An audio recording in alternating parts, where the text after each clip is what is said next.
Parlons douleur, un balado du Réseau québécois de recherche sur la douleur. À chaque épisode, on discute avec des mots simples des dernières avancées avec des invités du milieu de la santé et de la recherche. Bonne écoute!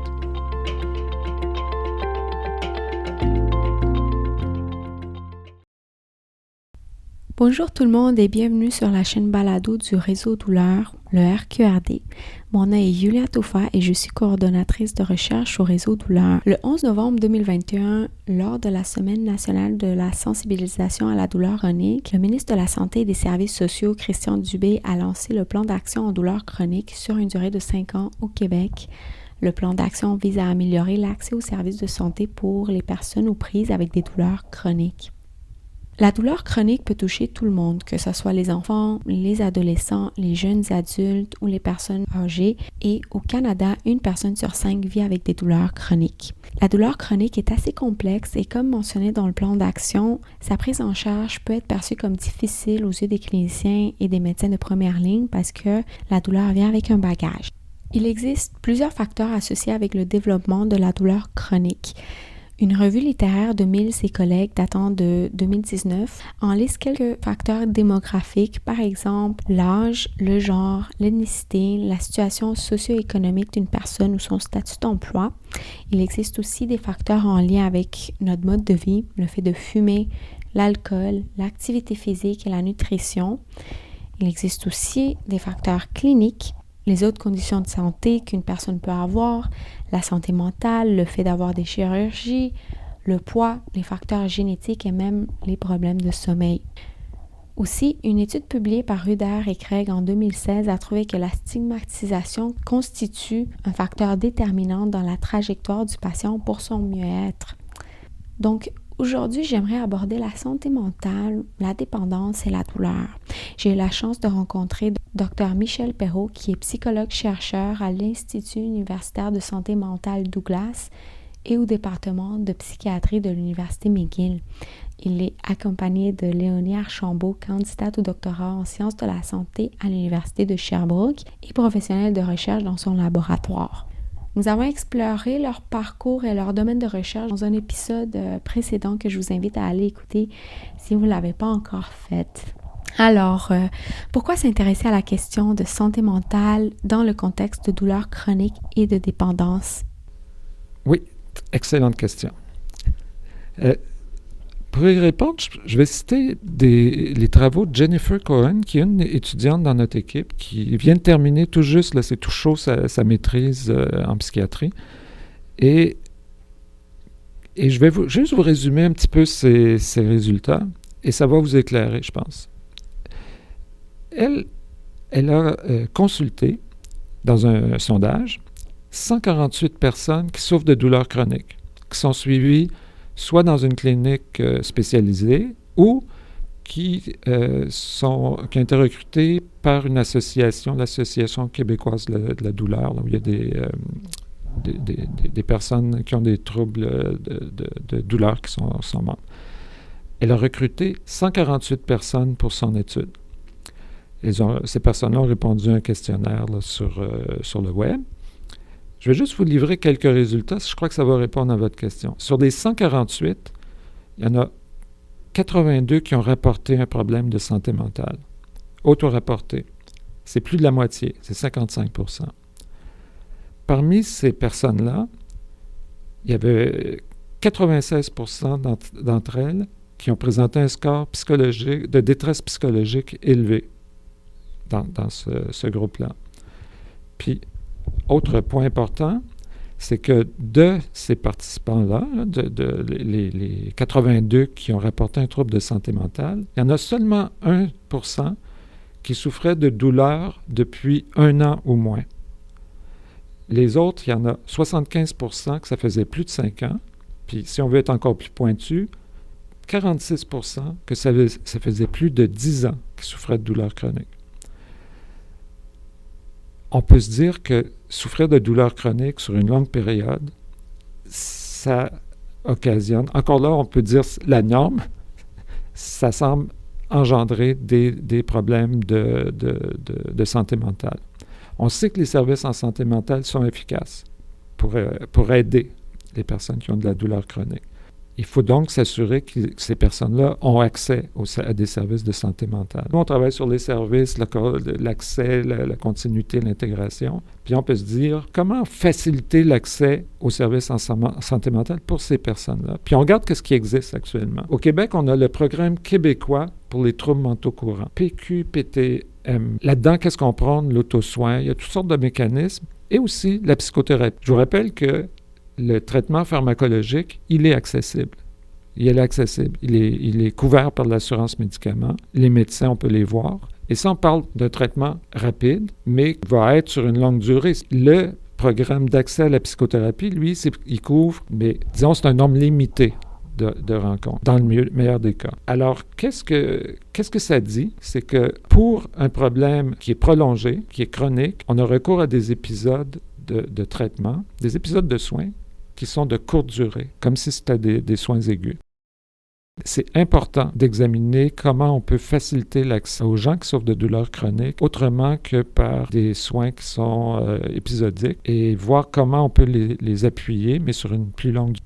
Merci beaucoup pour ces précisions, Dr. Perreault. Léonie, si tu me permets, vos travaux ont permis de mettre en lumière que les personnes qui présentent un trouble concomitant de douleurs chroniques et d'usage d'opioïdes se sentent souvent stigmatisées lorsqu'elles cherchent à obtenir des soins pour gérer leur douleur. Pourriez-vous nous en dire un petit peu plus à ce sujet? Oui, ça me ferait plaisir de vous en dire un peu plus. Puis en fait, ça va être assez simple et assez bref. Je vais vous donner quelques exemples de la manière dont l'accès au traitement de la douleur peut être compliqué pour les personnes qui ont un trouble de l'usage des opioïdes, selon leur point de vue, justement, qu'ils nous ont exprimé dans les entrevues. Donc, notamment, il y en a certains qui racontent qu'ils ne se sentent pas crus, ils ne se sentent pas pris au sérieux lorsqu'ils consultent pour de la douleur. Il y en a plusieurs qui rapportent aussi qu'ils se sentent traités différemment des autres patients. Et il y en a d'autres qui racontent même s'être fait dire par des professionnels de la santé « Je ne peux pas vous aider avec votre douleur parce que vous êtes un toxicomane ». Alors, ce ne sont que quelques exemples pour vous expliquer le vécu que ces personnes-là nous rapportent lors des entrevues et leur expérience de stigmatisation, là. Donc, il reste de la sensibilisation et de la formation à mettre en place pour les professionnels de la santé. Docteur Perreault, aimeriez-vous ajouter quelque chose? Non, je pense que pour nous, l'idée, c'était de vraiment faire le tour, parce qu'on parle d'accès, on parle de soins, puis aussi de l'intérêt, de la pertinence de faciliter l'accès à ces soins-là. Puis peut-être l'autostigmatisation, les gens ne souhaitent pas être identifiés eux-mêmes nécessairement. Ils ont un trouble de douleur. Ils ne se perçoivent pas nécessairement comme des gens qui ont un trouble de consommation. Et ils ne veulent pas être considérés comme tels. Alors, il y a beaucoup de travail à faire. Puis aussi, pour les mêmes raisons, ne se sentent pas nécessairement comme étant des personnes qui ont besoin de services en santé mentale. On l'a vu dans les travaux de Jennifer. Il fallait poser les questions avec soin parce qu'elle ne voit pas le lien nécessairement entre leur situation et le besoin de services en santé mentale. Mais on peut comprendre qu'une personne qui vit une situation aussi éprouvante que de la douleur chronique parce que pour la définition, il faut que ce soit 3 mois ou plus, en vient qu'elle veut pas à éprouver des problèmes de santé mentale, ne serait-ce que l'anxiété qui est associée à ça ou la dépression qui peut survenir. Et ça peut être à différents niveaux, mais je pense qu'il faudrait s'attendre à ce que ce soit normal qu'on voit ça paraître, en fait, non souhaitable, mais il faut anticiper ces problèmes-là plutôt que de les ignorer ou de faire comme si ça n'existait pas. Et là, je pense pour nous, c'est de voir comment on peut approcher les gens, faire valoir. Et je pense qu'il y a une question ici de sensibilisation auprès des personnes qui sont prises avec le problème, puis des intervenants, pour en venir à mieux comprendre comment leur santé mentale peut être affectée et qu'est-ce qui existe pour les aider aussi. Souvent, pour réduire la stigmatisation, je pense que ça peut passer par l'éducation du grand public, du personnel soignant. Par quel autre moyen pourrait-on réduire la stigmatisation? C'est un sujet délicat parce que si on fait ces campagnes-là ou si on s'engage dans ce chemin-là, il y a souvent des effets non prévus. Il faut accompagner ces campagnes-là d'évaluation. Comment le message est perçu.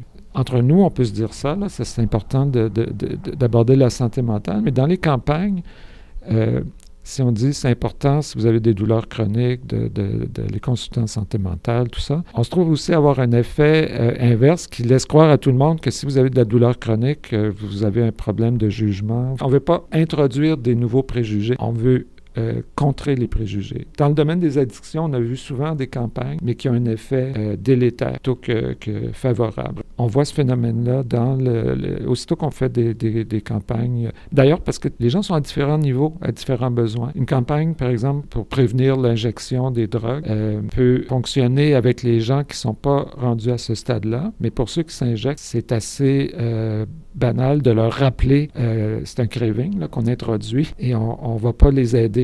Alors, ça peut marcher avec un groupe de la population, puis pas auprès d'un autre. Donc, il faut cibler les campagnes, puis il faut y aller, je crois, à les accompagner d'évaluation. Les gens de santé publique sont habitués aussi de faire ça, mais ça veut dire qu'il faut prévoir des coûts, faut le faire habilement et sur une période plus prolongée, et non pas s'attendre à des miracles avec des interventions ponctuelles. Quels sont les plus grands défis à surmonter pour aider ces personnes selon vous? En fait, d'abord, il y a des défis de formation professionnelle. Donc, le traitement de la douleur chronique ou aiguë pour les personnes qui ont un trouble de l'usage des opioïdes, je l'ai dit tout à l'heure, c'est un défi clinique.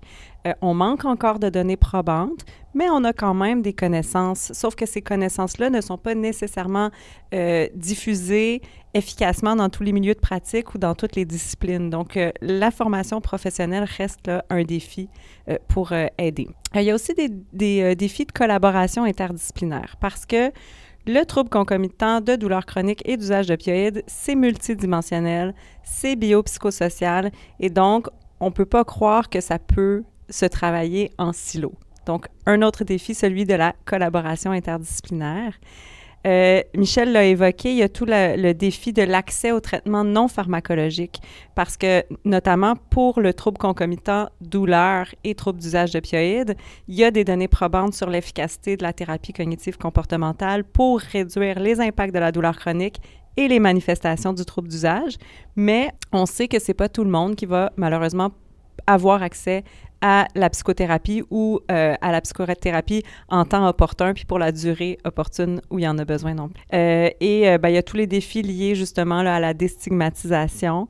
Donc, c'est documenté dans la littérature que le traitement des personnes qui ont un trouble concomitant de douleur et d'usage d'opioïdes, c'est considéré par certains professionnels comme étant très exigeant en termes de temps, exigeant en termes d'énergie. Et donc, il y a certains professionnels qui vont aller jusqu'à éviter ces patients-là.